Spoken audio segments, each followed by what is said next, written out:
Hello guys.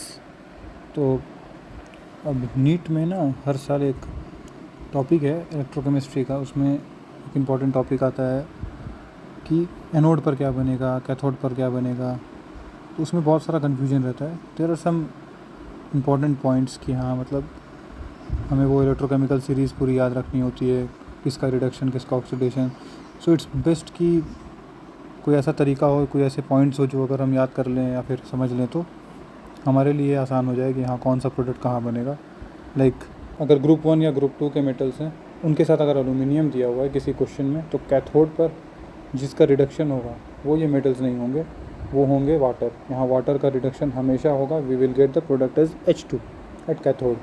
लेकिन अगर P block aluminium के अलावा कोई भी पी ब्लॉक एलिमेंट हो और उसके साथ या डी ब्लॉक के कोई मेटल्स हों अपने कैटाइनिक फॉर्म में, तो हम वहाँ पर वाटर का रिडक्शन नहीं करेंगे।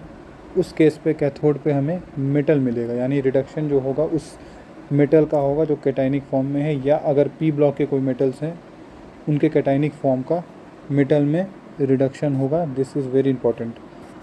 इन case of anode, if we have Cl minus, Br minus और आयोडीन माइनस, या कोई भी ऐसा मिनिमम ऑक्सीडेशन स्टेट वाला एलिमेंट है अपने minimum oxidation state like -1 in NH3, -3 in NH3, -3 PH3 में है, तो एट्सेट्रा।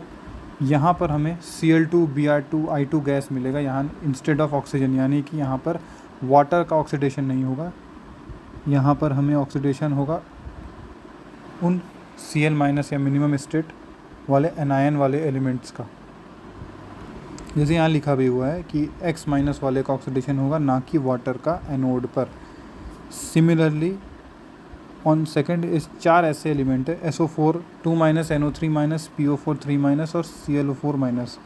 ये हाईएस्ट ऑक्सीडेशन स्टेट वाले एनोड एनायन है, जिनका ऑक्सीडेशन स्टेट यहाँ पर अगर आप कैलकुलेट करोगे तो ये इनकी हाईएस्ट ऑक्सीडेशन स्टेट आएगी। इस केस में जो एनोड है वहाँ पर ऑक्सीडेशन किसका होगा, H2O का, ना कि इन हायर ऑक्सीडेशन स्टेट वाले, because they are already in the highest oxidize form. So यहाँ हमें एनोड पर क्या मिलेगा, O2 गैस। ये छोटी सी ट्रिक, छोटी सी एक पॉइंट थी जो मोस्ट प्रोबेबली हेल्पफुल होती है कई बार क्विक रिवीजन के लिए। Thank you.